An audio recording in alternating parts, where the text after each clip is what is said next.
What is going on, boys? Today we're breaking down the week 2 schedule, the streamers that you should add to help you maximize your games. And no, we're not going to be doing opponent record, opponent goals against average, that type of stuff, because we don't have the data just yet. It's such a small sample size that it wouldn't be worth doing.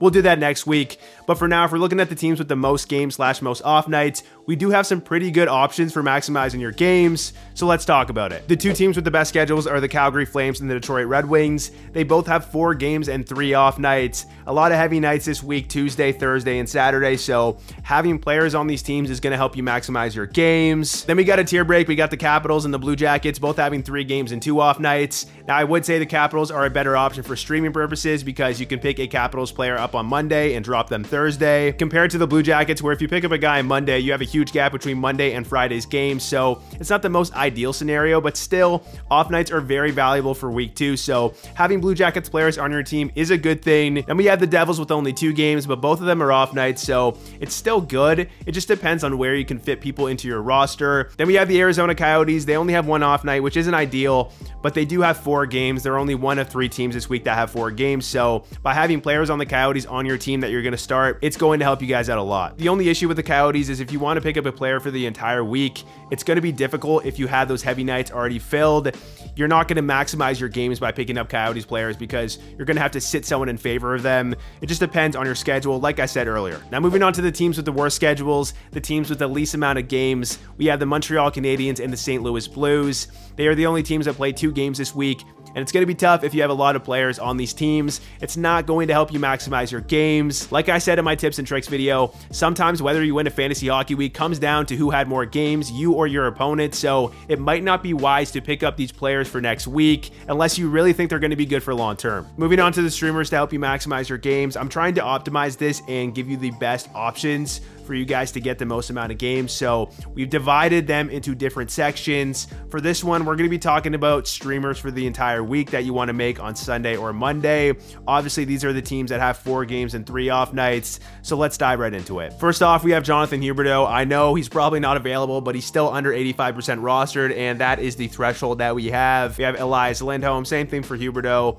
Andrew Mangiapane, who is a very sneaky waiver ad. I think that he could be a long-term hold as well. We have Nazem Kadri, who plays on the top power play unit. He puts up great peripherals. That's always a great option. And then we have Rasmus Andersson, who's playing on the top power play line. Very underrated defenseman, in my opinion. And then we have David Perron of the Detroit Red Wings. Perron's a very solid and consistent player, and he's playing on the first unit, so he's going to be a decent stream this week. And then we have Shane Gostisbehere, who is on the first line power play unit on Detroit. They're running 2 defensemen on there, Seider and Gostisbehere. So if you're in need for a defenseman, I think Gostisbehere could be a long-term hold. Then we have Mikael Backlund. Doesn't get top power play time, but his peripherals are great. He gets a lot of time on ice. So just a solid option in general. And we have Lucas Raymond, who did just score right now as I'm recording this. However, his time on ice is a little bit concerning, and he is bumped off the first power play unit. That might change, but right now, with Gostisbehere taking that spot, Raymond is on the second unit. That's a really big blow to his fantasy value. Still could be a solid stream for this week because he is playing on the top line, even strength. Next up, we have Matt Coronado of the Calgary Flames, and he was playing on the top line with Huberdeau and Lindholm, but he got bumped off in favor of Mangiapane, so a little bit concerning for his deployment. He is still supposedly on the first line power play. I'm not watching the game right now. This is Saturday night as I'm recording this, so I don't know if he's still in that unit. If he does stay on that unit for the week, he could be a great stream. Next up, we have JT Compher of the Red Wings. Again, he's lower on this list because he's not on the first line power play unit, but he does get a lot of time on ice. He's going to be out there a lot. There's a chance for him to put up points, so a decent stream, probably more in a deeper league. Next up, we have Daniel Sprong of the Red Wings. He is one of the most underrated players in the NHL. He's an even strength goal scoring machine. And then finally, we have 2 Calgary defensemen, Mackenzie Weegar and Noah Hanifin. And just to go rapid fire through the rest of these Flames and Red Wings players, we have Dylan Dubé, we have Andrew Kopp. Then we have Michael Rasmussen, who I do think is super underrated. If you're in a category league, he's great. He puts up great peripherals. Very good deep league option if you're in a bangers league as well. But even in a regular points league, he has the potential to put up a decent amount of points. So check him out. Then we have Blake Coleman, third line guy, but gets a decent amount of time on ice. Adam Ruzicka, who's in the top 6, but his time on ice isn't great, so not too sure about that. But in a deep league, yes, he's an option with these off nights. And then we have Robbie Fabry, who would be higher on this list, but he is injured, so I don't know how many games he's going going to miss next week. So we'll see how it all plays out. The next section we have are some Capitals players. They play Monday, Wednesday, and Saturday, Monday and Wednesday being off nights. So if you want to maximize your games, you could pick them up on Monday and then drop them on Thursday. You could hold on to them for the rest of the week. However, you probably can't fit them into your lineup on Saturday. You might want to go for guys that play on Friday and Sunday after you drop them on Thursday, but that is ultimately up to you. But we have Evgeny Kuznetsov on the first line power play, Tom Wilson, great peripherals, can put up some points, TJ Oshie, Nicholas Backstrom on the first unit. Then we have Rasmus Sandin on that first pairing with John Carlson. And finally, we have Dylan Strome. His time on ice and him being on the second unit for the game that they played was very concerning for me. I was hoping that he was going to be on that first unit. We'll see how it plays out. Don't love it, but still could be a decent stream for Monday and Wednesday. Now we have some Blue Jackets players that you could add Monday and drop Sunday. Again, you might not be able to fit them on Saturday in your lineup, but still, those two off nights, Monday and Friday, that is good. We have Boo Jenner. As I'm recording this, he scored 2 goals. He's playing on the top power play unit still, so really good value, and he puts up amazing peripherals. Then we have Kirill Marchenko, one of my favorite gems on the waiver wire. I think he's going to have a big season on the first line power play unit.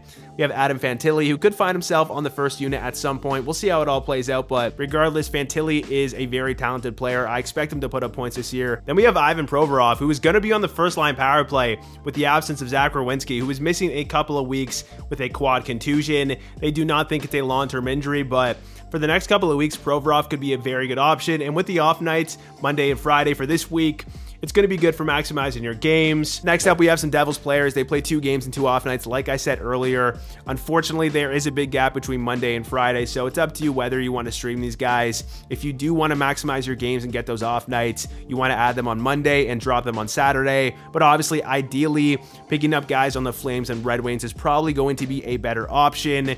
Just to list these guys off, they are under 85% rostered. We have Dawson Mercer, we have Palat, we have Alexander Holtz, then Jonas Siegenthaler. And guys, I will say Mercer, Palat, Holtz, they have a lot to gain from how the Devils are running their power play units. They've split them into 2. I don't think that is going to last, but if they continue doing this, Mercer, Palat, and Holtz stock go way up. They are getting significant power play time. In fact, we're seeing Palat get more power play time than Nico Hischier and Timo Meier so far. So keep an eye out for how the Devils are utilizing their power play. Really good stuff. Take a look at these guys this week. Now I want to talk about some Arizona Coyotes players. Like I said earlier, they play 4 games, but only 1 off night. So if your roster is filled up Tuesday, Thursday, Saturday, it might not be the best to add them for the entire week. However, if you have open spots on these heavy nights, they could be amazing options. Nick Schmaltz, Barry Hayden, Logan Cooley, Sean Durzi, and Lawson Krause. I'm very high on the Coyotes this year. I'm not saying they're going to be a playoff team, but I think Keller is going to be an absolute monster. That line of Hayden, Schmaltz, and Keller was incredible near the second half of last season.